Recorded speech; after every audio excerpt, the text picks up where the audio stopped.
आज हम सब ग्रुप की कुछ थ्योरम्स करेंगे। पहले हमने इसकी परिभाषा पढ़ी थी, कुछ एग्जांपल्स किए थे और थ्योरम्स भी की थी।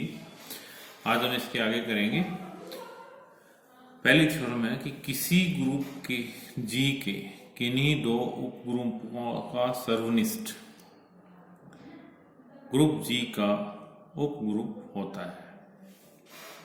तो एक ग्रुप जी के दो सब ग्रुप ले लें तो उनका सर्वनिष्ठ इंटरसेक्शन जिसको कहते हैं वो प्रूव करना है कि वो जी का सब ग्रुप होता है।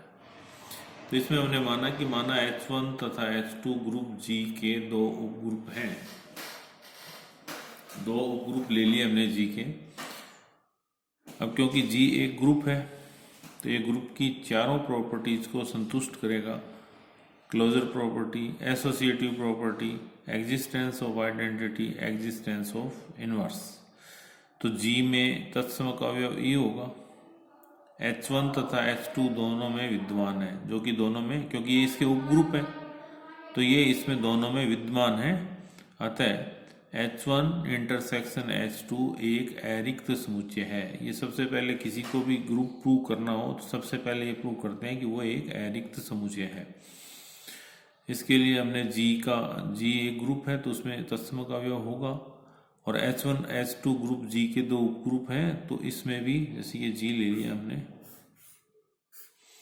ये जी लिया, ये इसमें H1 है, कहीं पे इसमें H2 है, ये तो यदि जी इसका अवयव लिया हमने तो ये इन दोनों का भी अवयव होगा। तो ये एक अरिक्त समुच्चय है। माना कि A और B H1 इंटरसेक्शन H2 के अवयव। अब क्या प्रूव करना है? ये प्रूव करना है कि इंटरसेक्शन में से एक अवयव लेंगे, फिर इंटरसेक्शन में से दूसरा अवयव लेंगे। तो यदि एक अवयव A लिया, दूसरा अवयव B लिया, तो हमें ये प्रूव करना है कि AB inverse H intersection H2 में है। ये सब ग्रुप की शर्त है। तो हमने A और B H1 इंटरसेक्शन H2 के दो अवयव ले लिए, तो A intersection H1 intersection H2 में है। जब ये इंटरसेक्शन में है तो ये H1 में भी होगा, H2 में भी होगा। फिर B H1 इंटरसेक्शन H2 में है तो ये H1 में भी होगा और H2 में भी होगा। इंटरसेक्शन का मतलब कॉमन अवयव जो दोनों में हो। H1 तथा H2 G के उपग्रुप हैं। तो उपग्रुप की शर्त क्या होती है कि A H1 में है, B H1 में है, तो AB इनवर्स भी H1 में होगा। ये उपग्रुप की शर्त है। इसी तरह से A H2 में है, B H2 में है, तो AB इनवर्स भी H2 में होगा। अब जब ये H2 में है, ये H1 में है, दोनों कॉमन है, तो ये AB inverse H1 intersection H2 में भी होगा। तो इसलिए H1 इंटरसेक्शन H2 भी G का उपग्रुप होगा। इसमें ध्यान ये रखना है कि सबसे पहले हमें ये प्रूव करना है कि जिसको उपग्रुप या ग्रुप प्रूव कर रहे हैं वो अरिक्त होना चाहिए, कम से कम एक अवयव होना चाहिए। दूसरा, ये शर्त संतुष्ट होनी चाहिए, इसमें सेटिस्फाई होनी चाहिए। अब दूसरी थ्योरम लेते हैं। ये तो था इंटरसेक्शन का। अब आ गया यूनियन का। H1 union H2। ये था H1 इंटरसेक्शन H2। किसी ग्रुप G के दो उपग्रुपों का संघ एक उपसमूह होता है, लेकिन इसमें कंडीशन लगा दी कि यदि और केवल यदि वे एक दूसरे में अंतर्विष्ट हो। H1 तो H2 में हो और H2 या H2 H1 में हो, तो ही वो दोनों का यूनियन जो है वो उपग्रुप होता है। इसमें कोई कंडीशन नहीं थी। इसमें कंडीशन लगा दी कि दो का यूनियन तभी उपग्रुप होगा यदि और केवल यदि H1 तो H2 में हो या H2 H1 में अंतर्विष्ट हो। जहां कहीं भी ये आ जाए, इफ एंड ओनली इफ या यदि और केवल यदि, उसमें दो चीजें, दो कंडीशंस प्रूव करके चलते हैं। पहला होता है इसमें नेसेसरी कंडीशन। नेसेसरी कंडीशन तृतीय बंध की आवश्यकता। इसमें क्या करते हैं कि इससे पहले का तो लेके चलते हैं कि ये तो दे रखा है हमें, जैसे G एक ग्रुप दे रखा है, H1 H2 दो उपग्रुप दे रखे हैं, ये तो दिया हुआ है। प्रूव क्या करना है, इसके बाद का, एक दूसरे में अंतरिष्टों की H1 is contained in H2 and H2 is contained in H1। Second इसका होता है सफिशिएंट कंडीशन, वो इसके बाद वाला ये मान के चलेंगे कि ये दे रखा है और ये प्रूव करेंगे। फर्स्ट नेसेसरी कंडीशन,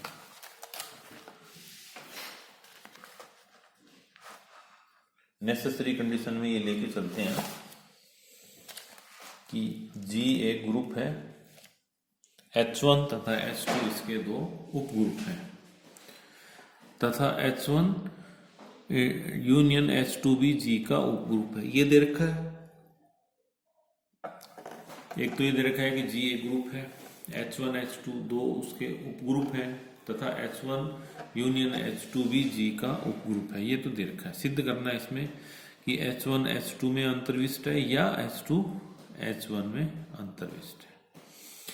इसका हमने उल्टा मान लिया कि माना ये H1 H2 में अंतर्विष्ट नहीं है तथा H2 H1 में अंतर्विष्ट नहीं है, यदि संभव हो तो ये मान लिया हमने। अब H1 H2 में अंतर्विष्ट है तो इसकी कंडीशन ये होती है नहीं है, H1 H2 इसमें अंतर्विष्ट नहीं है, तो इसका मतलब H1 का कोई अवयव लेंगे वो H2 में नहीं होगा। इसी तरह से H2 H1 में अंतर्विष्ट नहीं है तो इसका मतलब जो H2 का अवयव लेंगे वो H1 में नहीं होगा। ये होता है। अगर ये लेके चलते तो ये होते। अब इसमें ये ले लिया कि H1 H2 में अंतर्विष्ट नहीं है, तो यदि इसका अवयव A ले लिया तो ये H2 में नहीं होगा। इसी तरह से यदि ये नहीं है तो B इसका अवयव होगा तो B इसमें नहीं होगा। अब ये कहता है कि परंतु A बिलोंग्स टू H1, तो A H1 यूनियन H2 में होगा, दोनों के जोड़ में होगा। B H2 में है तो B भी इनके यूनियन में होगा। तो H1 H2 G का उपग्रुप है, ये भी हमें दे रखा है। तो A इसका अवयव लिया, B इसका यूनियन का अवयव लिया, तो दोनों का गुणा भी या तो ये होता है कि AB H1 यूनियन H2 में हो, या दूसरी कंडीशन ये भी होती है, ये भी कर सकते हैं, या तो ये या ये। तो ये कहता है कि A H1 union H2, B H1 union H2, AB H1 union H2, परंतु AB H1 यूनियन H2 है तो AB H1 में भी है और AB H2 में भी है, क्योंकि यूनियन में है तो ये दोनों में होगा। अब यदि AB H1 में है तथा H1 एक ग्रुप उपग्रुप है, ये हमें पता है कि AB तो H1 में है, यहां से आ गया इसमें, और H1 एक उपग्रुप है, तो यदि A H1 का अवयव ले लें हम और AB H1 का अवयव ले लें, तो ये आज A लिया, तो क्योंकि ये उपग्रुप है तो A इनवर्स भी इसमें होगा, तो ये आ जाएगा। दोनों का मल्टीप्लीकेशन भी इसमें होगा इस कंडीशन से, तो ये आ जाएगा A inverse AB H1, A inverse AB H1 और AB H1 या B H1, और जबकि यहाँ पे क्या था कि B H1 में नहीं है, तो ये विरोधाभास आ गया है। यदि हम इनको दी हुई कंडीशंस लेके चलते हैं तो ये इसका विरोधाभास है, इसका मतलब ये नहीं होगा।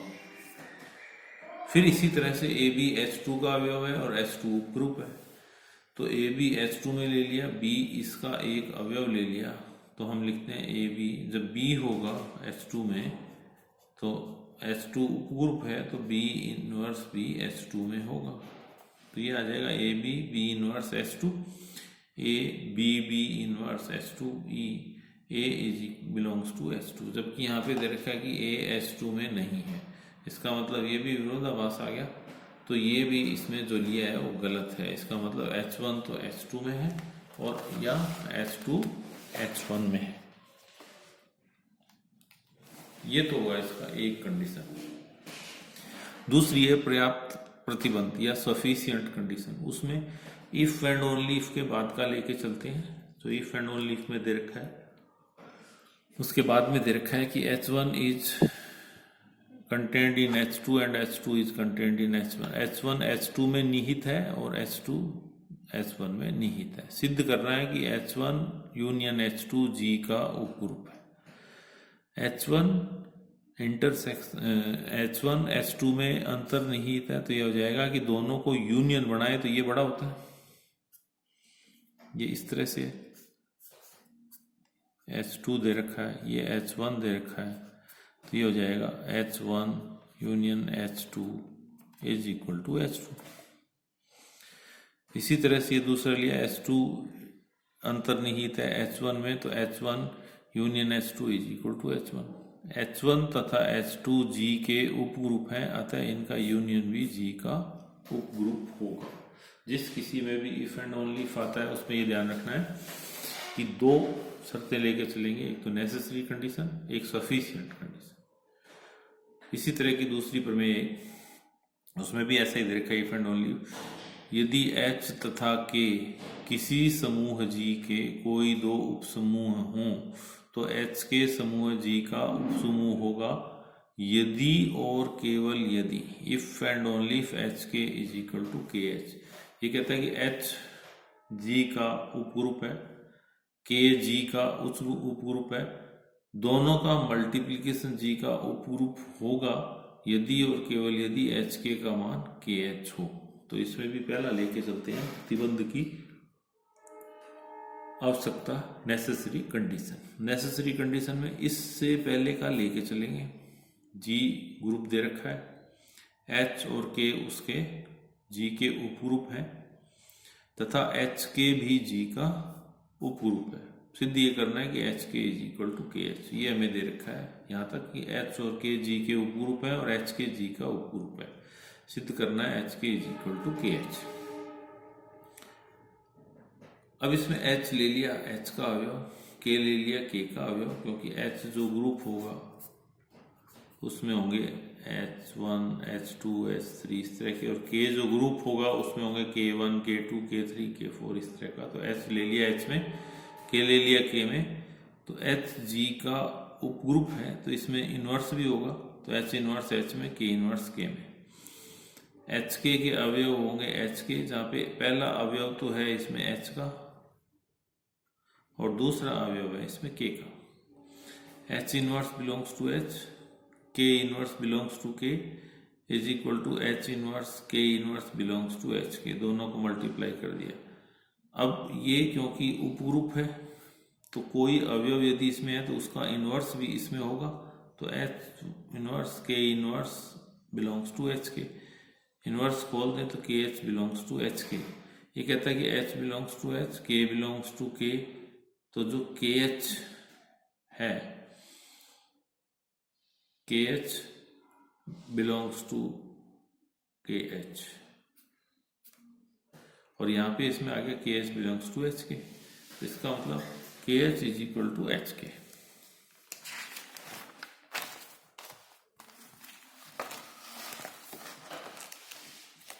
तो पहला आ गया इसमें कि KH is a subset of HK, क्योंकि हमने अवयव लिया था इसमें HK का और वो आ गया KH में। इसी प्रकार से A एक अवयव ले लिया हमने HK का, तो A इनवर्स भी HK में होगा और ये अवयव होगा इस तरह का। A इज इक्वल, इसका फिर इनवर्स लिया हमने तो HK इनवर्स, या इसको खोलें तो ये होता है H inverse K inverse H inverse, ये KH में होगा, अतः HK is a subset of KH। ये लिया था हमने HK का, आ गया KH में, तो आ गया HK is a subset of KH। First और सेकंड से HK is equal to KH। दूसरी कंडीशन है इसकी सफिशिएंट कंडीशन। सफिशिएंट कंडीशन में दिया है HK is equal to KH, prove करना है HK G का उपग्रुप है। तो पहले तो हम ये प्रूव करेंगे कि उपग्रुप में कि ये एक एरिक्त समुच्चय है, तो E कम से कम इसमें HK में होगा, तो HK is equal to KH है, दिया हुआ है, तो E बिलोंग्स टू HK, तो HK is equal to not 5, H1 H से लिया, K1 K से लिया, H2 H से लिया, K2 K से लिया, तो ये आ गया H1 is equal to K1 is equal to K2 H2, A is equal to this one H1 K1, B is equal to H2 K2, ये B इनवर्स, ये प्रूव करना है कि A ले लिया इसमें से, बी ले लिया इसमें से तो ए बी इनवर्स भी इसमें होना चाहिए। तो H1 K1 H2 K2 inverse, H1 K1 K2 inverse H2 inverse, ये हमेशा रिवर्स में खोलते हैं इसको, H K1 K2 inverse H2, तो ये आ गया। अब K1 K2 inverse H2 inverse belongs to KH, ये K का है और ये H का है, तो K1 K2 inverse H2 inverse belongs to H के, क्योंकि KH is equal to H के, तो ये आ जाएगा K1 K2 inverse H2 inverse is equal to H3 K3, इसको K मान लिया और इसको H ले लिया, तो ये आ जाएगा AB inverse is equal to H, H3 K3 is equal to H1 H3 K3 H4 K4 HK, तो ये A HK में से लेके चले थे, B HK में से लेके चले थे, AB इनवर्स HK में आ गया, ये उप ग्रुप की कंडीशन।